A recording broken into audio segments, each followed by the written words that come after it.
जय श्री कृष्णा। चलिए आगे का पाठ है भूमिका।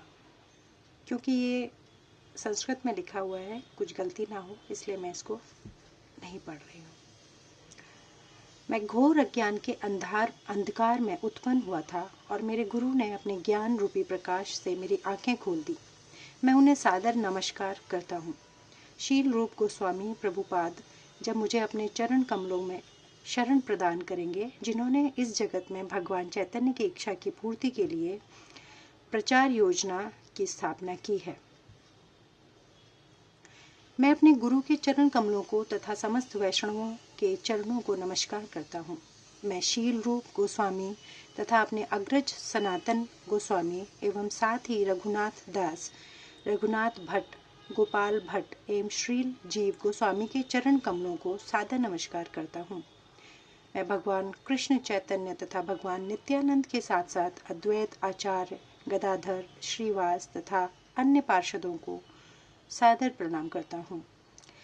मैं श्रीमती राधा रानी तथा श्री कृष्ण को श्री ललिता तथा श्री विशाखा सखियों सहित सादर नमस्कार करता हूँ। हे कृष्ण, आप दुखियों के सखा तथा सृष्टि के उद्गम हैं। आप गोपियों के स्वामी तथा राधा रानी के प्रेमी हैं। मैं आपको सादर प्रणाम करता हूँ। मैं उन राधा रानी को प्रणाम करता हूँ जिनकी शारीरिक कांति पिघले सोने के सदृश है, जो वृंदावन की महारानी है। आप राजा वृषभानु की पुत्री हैं और भगवान श्री कृष्ण को अत्यंत प्रिय हैं। मैं भगवान के समस्त वैष्णव भक्तों को सादर नमस्कार करता हूँ। मैं कल्प वृक्ष के समान सबों की इच्छाएं पूर्ण करने में समर्थ हूँ तथा पतित जीवन आत्माओं के प्रति अत्यंत दयालु हूँ। मैं श्री कृष्ण चैतन्य प्रभु नित्यानंद, श्री अद्वैत गदाधर, श्रीवास आदि समस्त भक्तों को सादर प्रणाम करता हूँ। हरे कृष्ण कृष्ण कृष्ण हरे हरे, हरे राम राम राम हरे हरे। भगवद गीता को गीतोपनिषद भी कहा जाता है। यह वैदिक ज्ञान का सार है और वैदिक साहित्य का सर्वाधिक महत्वपूर्ण उपनिषद है। निसंदेह भगवद गीता पर अंग्रेजी भाषा में अनेक भाष्य प्राप्त हैं। अतएव एक अन्य भाष्य की आवश्यकता के बारे में प्रश्न किया जा सकता है। इस प्रस्तुत संस्करण का प्रयोजन इस प्रकार बताया जा सकता है। हाल ही में एक अमेरिकी महिला ने मुझसे भगवद गीता के एक अंग्रेजी अनुवाद की संस्तुति चाही। निसंदेह अमेरिका में भगवद गीता के अनेक अंग्रेजी संस्करण उपलब्ध हैं, लेकिन जहाँ तक मैंने देखा है केवल अमेरिका ही नहीं अपितु भारत में भी उनमें से कोई पूर्ण रूप से प्रमाणित संस्करण नहीं मिलेगा, क्योंकि लगभग हर एक संस्करण में भाष्यकार ने भगवद गीता यथारूप में के मर्म का स्पर्श किए बिना अपने मतों को व्यक्त किया है। भगवद गीता का मर्म भगवद गीता में ही व्यक्त है। यह इस प्रकार है, यदि हमें किसी औषधि विशेष का सेवन करना हो तो उस पर लिखे निर्देशों का पालन करना होता है। हम मनमाने ढंग से या मित्र की सलाह से औषधि नहीं ले सकते। इसका सेवन लिखे हुए निर्देशों के अनुसार या चिकित्सक के निर्देशानुसार करना होता है। इसी प्रकार भगवद गीता को इसके वक्त द्वारा दिए गए निर्देशानुसार ही ग्रहण या स्वीकार करना चाहिए। भगवद गीता के वक्ता भगवान श्री कृष्ण है। भगवद गीता के प्रत्येक पृष्ठ पर उनका उल्लेख भगवान के रूप में हुआ है। निसंदेह भगवान शब्द कभी कभी किसी भी अत्यंत शक्तिशाली व्यक्ति या किसी शक्तिशाली देवता के लिए प्रयुक्त होता है, और यहाँ पर भगवान शब्द निश्चित रूप से भगवान श्री कृष्ण को एक महान व्यक्तित्व वाला बताता है। किंतु साथ ही में हमें यह जानना होगा कि भगवान श्री कृष्ण पूर्ण पुरुषोत्तम भगवान है। जैसा कि सभी महान आचार्यों जैसे शंकराचार्य, रामानुजाचार्य, मध्वाचार्य, निम्बार्क स्वामी, श्री चैतन्य महाप्रभु तथा भारत के वैदिक ज्ञान के अन्य विद्वानों ने पुष्टि की है। भगवान ने भी स्वयं भगवद गीता में अपने को परम पुरुषोत्तम भगवान कहा है, और ब्रह्मा संहिता में तथा अन्य पुराणों में, विशेषतया श्रीमद् भागवतम में जो भागवत पुराण के नाम से विख्यात है, वे इसी रूप में स्वीकार किए गए हैं। अतएव भगवत गीता हमें भगवान ने जैसे बताई है वैसे ही स्वीकार करनी चाहिए। भगवत गीता के 4th अध्याय में भगवान कहते हैं,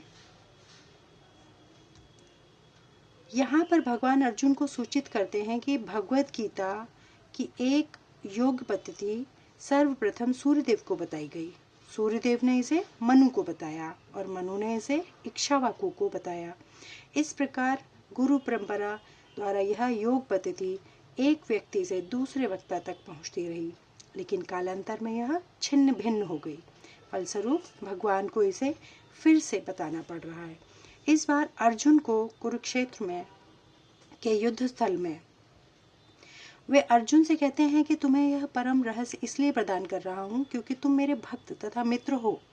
इसका तात्पर्य यह नहीं कि भगवत गीता ऐसा ग्रंथ है जो विशेष रूप से भगवत के लिए है। भगवत ने निमित्त है। अध्यात्मवादियों की 3 श्रेणियां हैं, ज्ञानी, योगी तथा भक्त। यह की निर्विशेषवादी, ध्यायी और भक्त। यहाँ पर भगवान अर्जुन से स्पष्ट कहते हैं कि वे उसे इस नवीन परंपरा मतलब गुरु परंपरा का प्रथम पात्र बना रहे हैं, क्योंकि प्राचीन परंपरा खंडित हो गई थी। अतएव यह भगवान की इच्छा थी कि सूर्यदेव से चली आ रही विचारधारा की दिशा में ही अन्य परंपरा स्थापित की जाए, और उनकी यह इच्छा थी कि उसी शिक्षा का वितरण अर्जुन द्वारा नए सिरे से हो। वे चाहते थे कि अर्जुन भगवत गीता का ज्ञान प्रामाणिक आधिकारिक बने। अतएव हम देखते हैं कि भगवत गीता का उपदेश अर्जुन को विशेष रूप से दिया गया, क्योंकि अर्जुन भगवान का भक्त, स्वयं श्री कृष्ण का शिष्य तथा घनिष्ठ मित्र था। अतएव जिस व्यक्ति में अर्जुन जैसे गुण पाए जाते हैं वह भगवत गीता को सबसे अच्छी तरह समझ सकता है। कहने का तात्पर्य यह है कि भक्त को भगवान से सीधे संबंधित होना चाहिए। जो ही कोई भगवान का भक्त बन जाता है त्यों ही उसका सीधा संबंध भगवान से हो जाता है। यह एक अत्यंत विशद विषय है, लेकिन संक्षेप में यह बताया जा सकता है कि भक्त तथा भगवान के मध्य 5 प्रकार का संबंध हो सकता है।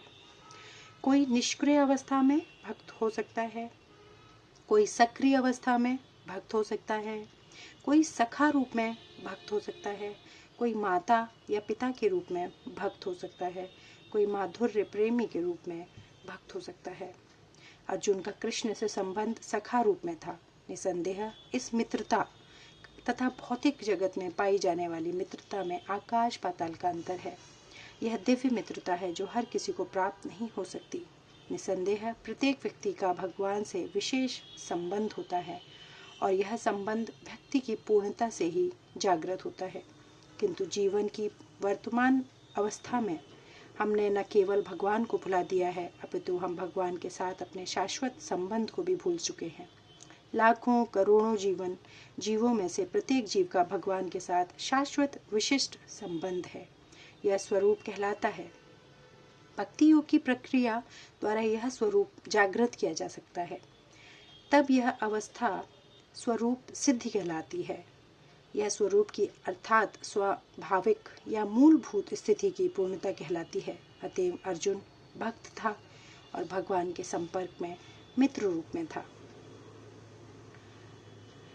हमें इस बात पर विशेष ध्यान देना चाहिए कि अर्जुन ने भगवत गीता को किस तरह ग्रहण किया। इसका वर्णन 10वें अध्याय में इस प्रकार हुआ है। इसके आगे अगले ब्लॉग में। धन्यवाद।